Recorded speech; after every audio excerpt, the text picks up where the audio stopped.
Hope you're having a great day. This is the last mini lecture on federalism.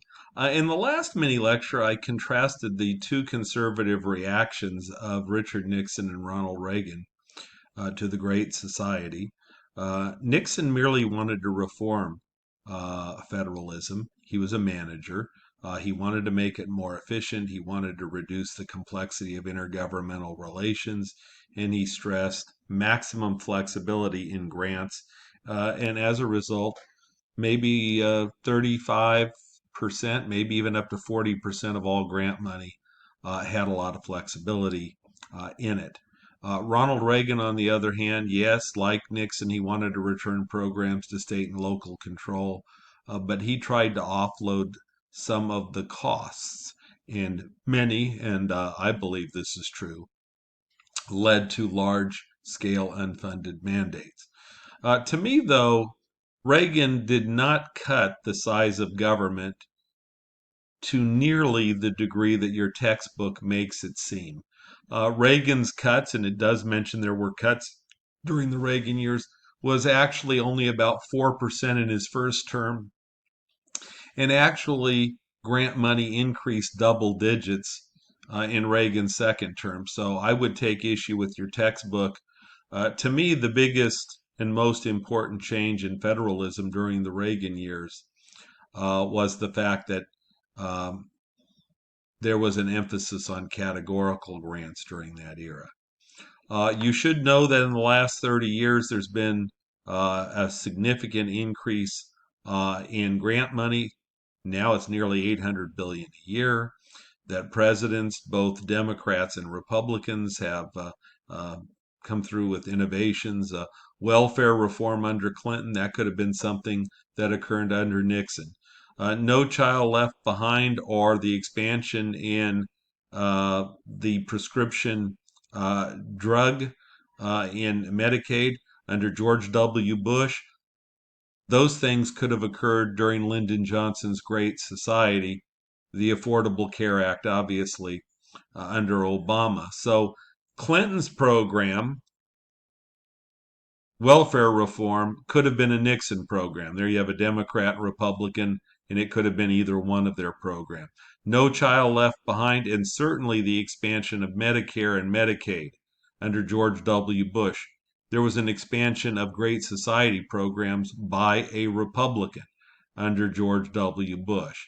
Now, obviously, the current president, President Trump, um, has been a big critic of the Affordable Care Act, and not only has he not expanded it, he's tried to remove it, and we'll see how that develops depending on whether he wins a second term in office.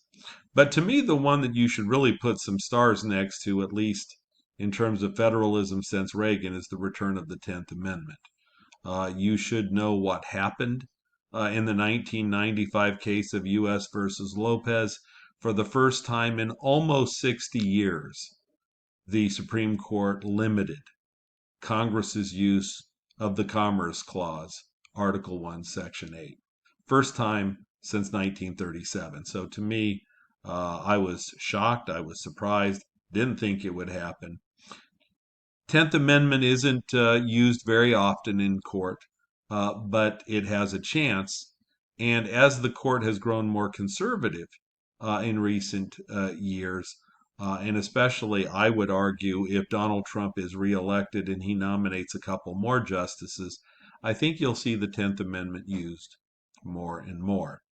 So, in this 11 minutes or so that's left, I just want to go over some loose ends at the end of your notes. I've talked a lot about grants, but usually, as I've mentioned, what happens when a state, when a city gets grant money, what happens? Well, the first thing that typically happens is there are shared costs. Usually, the national government is not going to pay for the whole project. They usually are going to expect the state or local governments to have some skin in the game. I looked at an average, and this figure's a little bit dated. I think it's a 2017 number, but typically most grants come with a matching requirement in 2017. the average match was $2.44 to 1. So I put 2.5 to 1 in the notes. In other words, on average, this is an average of all the grants in the United States in 2017. For every $2.50 the national government put up, they expected state and local governments to put up 1.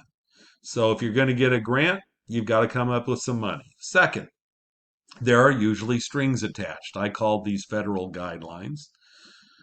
I talked about this earlier, right? To qualify for federal dollars, you usually have to do something that the national government wants. So I use the example in Louisiana of imposing a DUI standard to receive certain highway or public health care funding.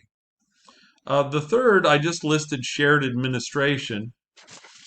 Think back to that childhood nutrition program that I talked about earlier.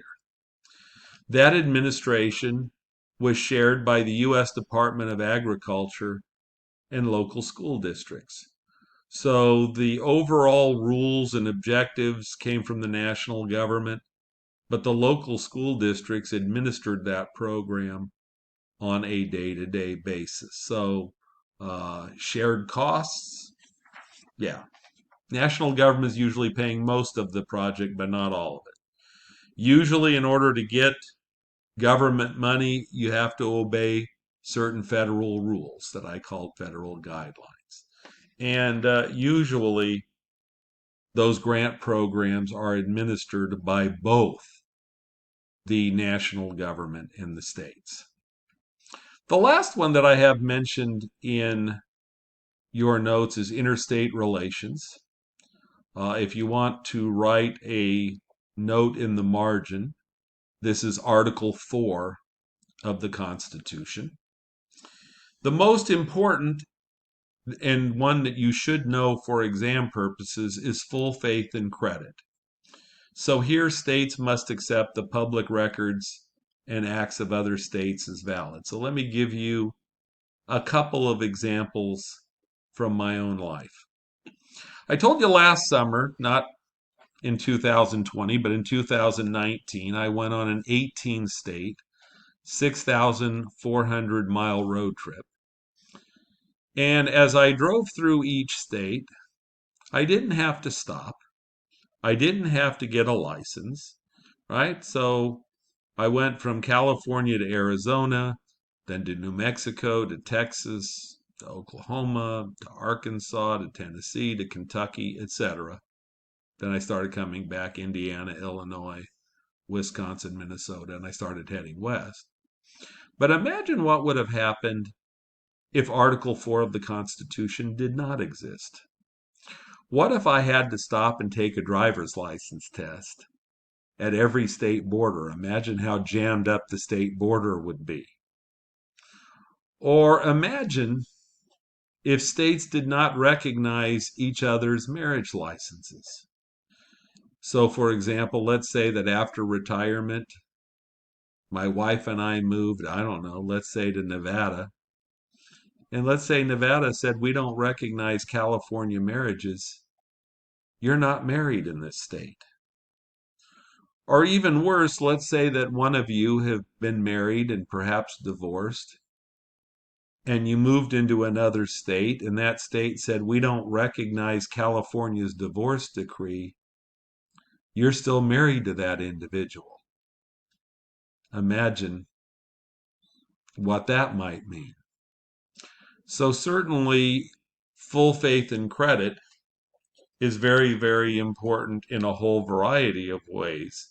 But certainly, when I think personally about Article 4, full faith and credit, the first two things that I think of personally is my driver's license, because I do tend to go on these long distance drives. And I know that that public record, my driver's license, is valid when I drive throughout the United States, or when I went to Hawaii 3 years ago and rented a car.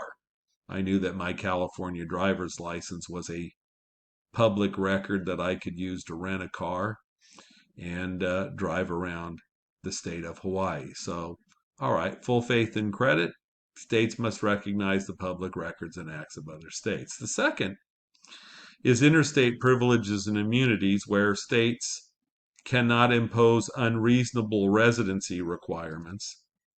And here we kind of have a weasel word, because what is reasonable and what's unreasonable? And what I will tell you is what's reasonable and unreasonable depends on what we're talking about. So, for example, the courts have ruled that K to 12 education is a fundamental right. So states may not impose any residency requirement. So let's say that you had a young child, you moved from Kentucky to California.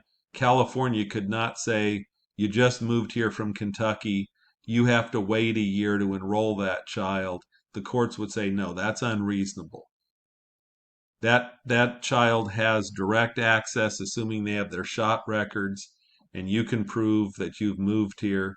That child gets instant enrollment in the first grade. On the other hand, higher education is not seen as a fundamental right. It is seen more as a privilege. And I learned this lesson the hard way. In 1976, I moved from Kentucky to California.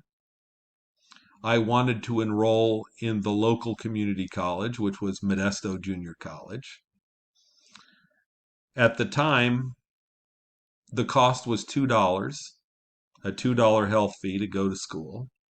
I went there to pay the $2, and then I found out when I got there about Article 4, Section 2, Interstate Privileges and Immunities, because Modesto Junior College told me you've only lived in California for less than 3 months.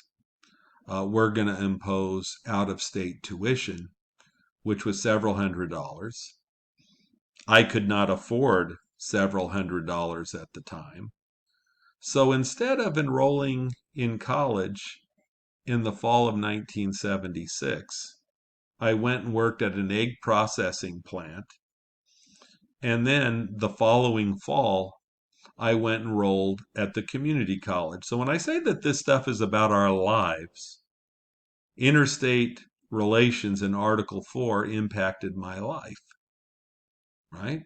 In this particular case, my college education was delayed by a year from 1976 until 1977 because of Article 4, Section 2, the Interstate Privileges and Immunities Clause.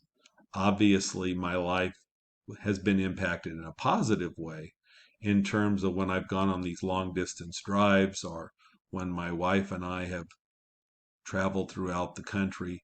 Because of full faith and credit, we're still married people. We can move freely from state to state.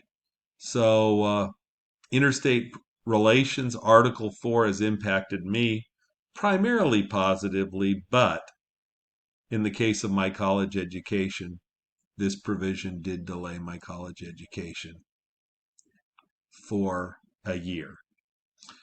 So we're done with federalism. So now we are approaching the first exam. The first exam will be over the introductory material. It will be over the Constitution. It will be over federalism. So there will not be anything on state and local government for those of you who are in the Merced classes. So essentially the first 3 chapters and these mini lectures in the written notes will constitute the exam. The exam, again, will be 50 questions. They'll be worth 2 points apiece, so it'll be worth 100 points. And I will add 10 points of extra credit, but it will be several days after the exam. So when you see your exam score, keep in mind that when you first get your exam score, that will be your score before the extra credit. So whatever score you get, mentally add 10 points, because over the next week or so, I'll get someone to help me input that extra credit. I hope you do well on the exam. I hope you enjoyed the mini lectures.